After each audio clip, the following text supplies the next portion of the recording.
Olá, cavaleiros e paladinas, eu sou o Den, sejam bem-vindos a Nishounen. Hoje a gente vai seguir falando sobre Nanatsu no Taizai. Dessa vez a gente vai falar sobre tudo que tá acontecendo agora e sobre coisas que ficaram em aberto também. A gente conheceu o Tristão, o filho do Meliodas, mas o que isso representa? A gente sabe que Nanatsu não acabou, bem, a saga atual acabou, mas um futuro ainda vai acontecer, então vamos falar um pouquinho sobre isso agora. E eu já conto com o apoio de todo mundo pra deixar o likezão, gostei aí embaixo e é claro, se inscrever no canal se ainda for novo por aqui. Se não for novo, dá uma conferida se por algum motivo louco o YouTube não te desinscreveu. Agora sim, sem mais delongas, bora pro vídeo!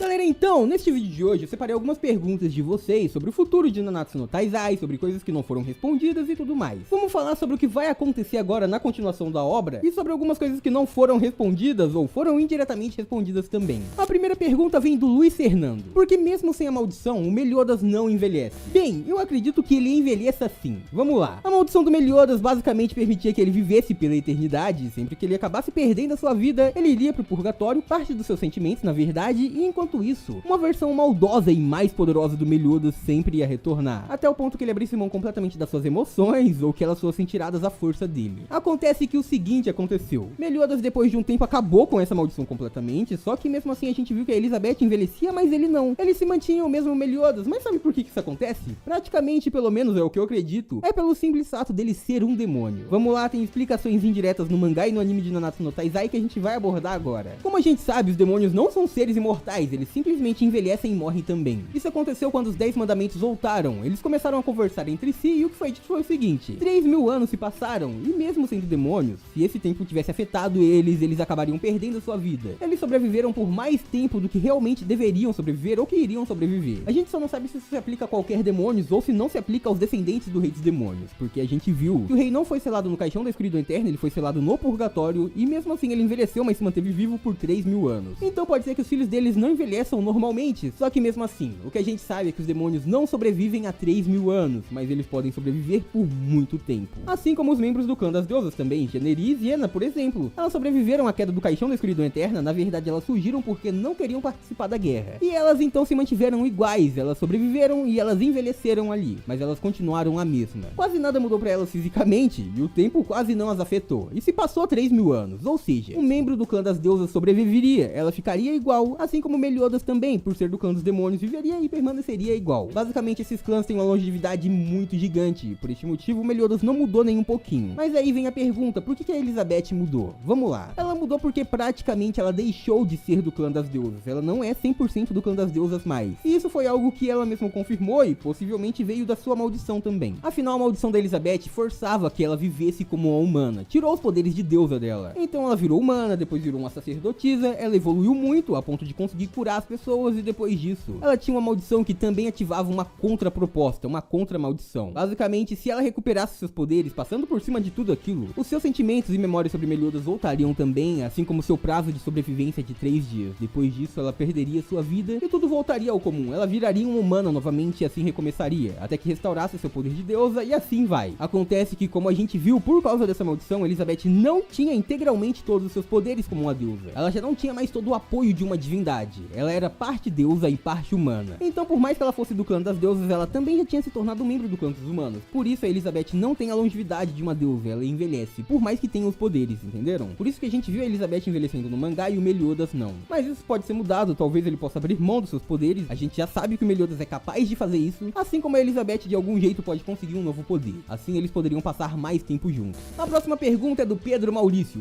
Tem como ressuscitar o Rei dos Demônios? E a resposta pra isso é não, e eu tenho quase certeza absoluta disso. Afinal, o Rei dos Demônios é um ser incrivelmente poderoso, sim, a divindade suprema também era, e eles foram criados pelo caos, o ser que originou tudo. Acontece que, bem, pra trazer o caos de volta era necessário um desses seres caírem. E Merlin decidiu que seria o Rei dos Demônios porque ele era mais fácil de acessar. Ele já tava querendo sair atrás do Meliodas, ele queria ter o Meliodas como receptáculo, e ela aparentemente já conhecia todo esse plano desde o início. Então a Merlin sabia que era mais fácil acessar o Rei dos Demônios do que a divindade suprema que estava desaparecida. Ela havia sumido completamente desde o caixão da escuridão eterna, e por este motivo, quando ela perdeu seu corpo físico, a Merlin não sabia quando a divindade ia retornar e se um dia ela iria. Seria então seu alvo mais fácil o Rei dos Demônios, e ela não precisava, sei lá, ela tinha que destruir um deles. Então a Merlin fez de tudo pro Rei dos Demônios voltar, e quando ele voltou, ela fez questão de acabar com aquele cara ali. Acontece que por causa dos mandamentos que o trouxeram de volta, também foi a causa dele ter escapado. Então ela levou os pecados capitais para uma nova batalha com ele, uma batalha insana. e bem longa. E depois que eles venceram, sim, aquilo foi o fim do Rei dos Demônios e não tem mais como ele retornar. Afinal, ele serviu pro caos voltar, tudo que tava dentro do Rei dos Demônios deixou de existir. Basicamente, assim como o poder de Rei dos Demônios do Meliodas, ele foi um sacrifício para que o poder do caos pudesse ser reestabelecido, o Arthur voltasse e a Merlin cumprisse seu objetivo. Por isso, o Rei dos Demônios inteiro serviu como energia para aquele lago, assim como parte do poder do Meliodas. Então agora o Rei dos Demônios voltou a ser uma parte do caos que tá com o Arthur, e não tem como trazer ele de volta. Talvez um novo rei possa ser criado,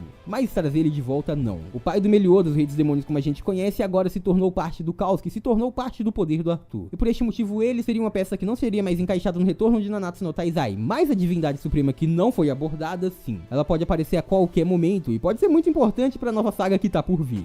Agora a gente vai com a pergunta da Luísa Alves. Será que o Tristão pode ser mais poderoso que o pai? E sim, existe sim essa teoria, essa possibilidade do Tristão ser muito mais poderoso do que o Meliodas. Afinal, o Meliodas é o filho do Rei dos Demônios, beleza? Mas o Tristão é o filho do Rei dos Demônios, que teve poder do Rei dos Demônios e também é filho da Elizabeth, a filha da divindade suprema, e também era conhecido como Blood Elizabeth, que, bem, era a pessoa mais poderosa e perigosa do clã das deusas durante a Grande Guerra Santa. Ela não gostava de lutar, mas quando lutava não tinha ninguém pra parar ela, a ponto dela até mesmo conseguir ferir o próprio Rei dos Demônios. Então, sim, o Tristão possui neste ponto poderes de 3 clãs, afinal ele pertence a 3 clãs. Ele é do clã dos demônios, assim como seu pai, mas ele também é do clã das deusas, assim como o clã dos humanos, como a sua mãe. E a gente sabe que atualmente a Elizabeth tem os poderes do clã das deusas, e isso pode ser herdado por Tristão. A gente viu, na verdade, que ele herdou, afinal a gente consegue perceber isso por causa do olho dele, que basicamente é uma parte do Meliodas e uma parte da Elizabeth. E a Elizabeth também acabava tendo olhos de 2 cores graças aos seus poderes, o que pode representar que o Tristão agora tem poderes dos 2 clãs. E a gente também sabe que, aparentemente, pode existir de um jeito dormente o poder do caos dentro do Meliodas e da Elizabeth, afinal eles são filhos das grandes divindades criadas pelo caos. O caos original criou apenas o Rei dos Demônios e a divindade suprema para dar origem a todo o clã. E o Meliodas a gente sabe que aparentemente tinha um pouco do poder do caos dentro de si, afinal ele sozinho despertou o poder de Rei dos Demônios. Ele era chamado de o Destruidor por seu pai e o próprio Rei dos Demônios sabia que Meliodas tinha aquele poder dentro de si. E se o Meliodas tinha esse poder dentro de si, um poder que veio do caos, então aparentemente ele tinha algum resquício do caos ali dentro. E sim, se aconteceu com Meliodas, pode ter acontecido com a Elizabeth também. E agora tudo isso seria passado pro Tristão, então ele pode ter muito poder pra vir a desabrochar, pra aparecer durante a continuação de Nanatsu no Taizai, o que seria muito importante pra história. Não só isso também, como a gente sabe que o Meliodas é um grande lutador, a ponto dele bater de frente facilmente com o Scanor. E agora a gente vem, o Meliodas tá treinando o Tristão desde pequenininho. Ele quer muito que o seu filho seja forte, porque o Tristão realmente quer ser forte. E ele mesmo disse que ele quer ser tão poderoso como alguém dos 7 pecados capitais, ou seja, ele vai se esforçar a cada dia desde pequenininho, sendo treinado diretamente pelas pessoas que mais brilharam na Grande Guerra Santa de 3.000 anos atrás, porque a gente sabe, a elite da Grande Guerra dos 3.000 anos era a Elizabeth, era o Meliodas e também o Mael. E o Tristão tá sendo treinado pela Elizabeth e pelo Meliodas, então ele vai aprender muitos poderes e vai ter muito poder tanto pra ataque quanto pra defesa. Afinal, ele vai herdar a força do seu pai, a habilidade do seu pai, a velocidade do seu pai, a gente viu que ele já tá herdando, e também todos os poderes que o Meliodas tem como um demônio, mas ele também vai ter muito poder de cura. Ele não só vai poder atacar, como ele vai poder curar os seus aliados e se proteger, assim como a Elizabeth faz. Além disso, habilidades como Ark podem ser herdadas por Tristão também. Então ele vai ser uma pessoa muito balanceada em questão de poder, o que vai fazer dele muito poderoso. Então agora vamos pra próxima. A pergunta agora vem do José Felipe. Por que os filhos do King e do Ban não apareceram? E pessoal, eu acredito que o filho do Ban e do King não apareceram pelo simples fato de que eles estão sendo guardados pra continuação de Nanatsu no Taizai e que eles podem ser apresentados talvez em side stories. Afinal, Nakaba, antes de trazer a continuação, ele possivelmente vai trazer outras histórias um pouco paralelas, mas seguindo no mesmo universo. E essas histórias podem vir cada uma unicamente pra apresentar os filhos dos pecados. Como por exemplo, a gente viu como aconteceu com Naruto, que a história do Mitsuki foi apresentada fora do mangá, mas ainda numa obra oficial. E a mesma coisa pode acontecer agora. Os filhos do King e do Ban podem aparecer como uma surpresa. Afinal, a gente já sabe que o filho do Ban vai ser incrivelmente poderoso e também importante pra história. Afinal, de onde ele é baseado, ele é uma das figuras mais importantes, até mais que o Tristão. Então sim, o filho do Ban com certeza vai ser muito importante pro futuro de Nanatsu no Taizai. E talvez seja por isso que ele não foi apresentado, pra guardar como uma surpresa. Pra gente conhecer por fora um dos futuros protagonistas, ou pra gente ter que aguardar pra conhecer os seus feitos. A mesma coisa deve acontecer com o filho do King e da Diane. A gente sabe que tem um filho porque o próprio King disse que, bem, o filho do Meliodas era fofo, mas não tanto quanto o dele. E a gente não sabe quem é o filho dele. Diferente do filho do Meliodas e do Ban, eles nem mesmo revelaram um nome, ou seja, vai ser uma grande surpresa. Eles devem estar guardando algo muito grande pro filho do King e da Diane, e por este motivo não quiseram dar nem um spoilerzinho pra gente. O Nakaba não quis revelar, e a gente sabe que quando o Nakaba não quer revelar algo é que vai ser muito importante pro futuro que ele já tem em mente. E a gente também sabe que o Nakaba sempre pensa as coisas muito antes. Aparentemente o fim de Nanatsu já tava na mente dele desde o comecinho. Ele, como a gente viu, já tinha explicado tudo o que aconteceu no final, logo no começo do mangá. Então neste ponto ele já tem com certeza a história da continuação em mente, ele já sabe o que ele vai fazer, ele já sabe do que ele vai falar. Então se ele tá escondendo esses detalhes da gente é porque ele tem a hora certa pra mostrar. Então a gente vai ter que esperar pra conhecer mais sobre o filho do King.